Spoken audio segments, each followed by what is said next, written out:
యాదాద్రి ఆలయ అధికారులతో ప్రభుత్వ whip Aleru MLA Beerla Ilaiah review meeting నిర్వహించారు. ఈ రివ్యూ మీటింగ్ లో ఆలయ అభివృద్ధి, భక్తుల సౌకర్యాలకు సంబంధించిన విషయాలను చర్చించారు. భక్తుల ప్రశాంతత కోసం నిర్మించిన తాత్కాలిక షెడ్యూల్ పట్ల ఆలయ అధికారులను అభినందించారు. దర్శనం ఇంకా స్వామివారి సన్నిధి 1 కిలోమీటర్ ఉంది, ఒక 500 మీటర్స్ ఉంది, ఒక 300 మీటర్స్ ఉందని చెప్పి ఏదైతే రాగిరు లెఫ్ట్ కాకుండా వరకు ఉన్నటువంటి దాన్ని అక్కడ కూడా ఒక కమాన్ కట్టాలనేది ఒకటి ఇక్కడ నిర్ణయం తీసుకున్నాం. అది కూడా ప్రభుత్వం నుంచి అక్కడ నేషనల్ హైవేలతో కూడా పర్మిషన్ పెట్టడం జరిగింది. ఆ పర్మిషన్ కూడా త్వరలో అవుతాయి.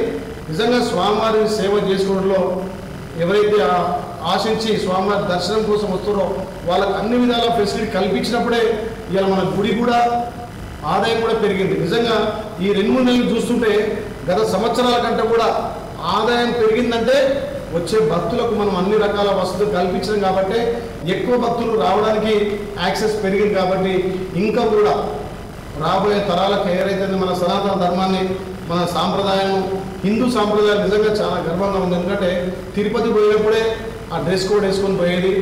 ఇలా తమిళనాడు కానీ కేరళ కానీ ఏదైతే సాంప్రదాయం ఉందో నిజంగా సమిష్టి నిర్ణయం తీసుకొని ఇక్కడ చైర్మన్ గారు కానీ, మన పెద్దయ్య కానీ, గౌరవ వీఓ గారు కానీ మంచి నిర్ణయం, ఒక సాంప్రదాయం, మేము హిందువులము అని గర్వంగా సాంప్రదాయ దుస్తులను వాడడం అనేది చాలా మంచి నిర్ణయం. దాన్ని స్వాగతిస్తున్నా. అదేవిధంగా యాదృట మీద కూడా ప్లాస్టిక్ పూర్తిగా నిషేధించి పోయే విధంగా చేయడం జరుగుతుంది.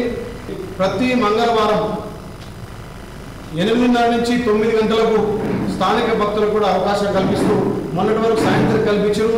అంటే దీంట్లో శనివారం పూర్తిగా ఇచ్చుకుంటూ మళ్ళీ అదనంగా మంగళవారం ఒకరోజు ఒక ½ అన్ అవర్ స్థానిక భక్తులకు అవకాశం ఇచ్చే విధంగా చర్యలు తీసుకున్నారు. నిజంగా ఈ గడిచిన 6 నెలల్లో కానీ గౌరవ ఈవో గారు వచ్చిన తర్వాత బ్రహ్మాండమైన మార్పులు వస్తున్నాయి.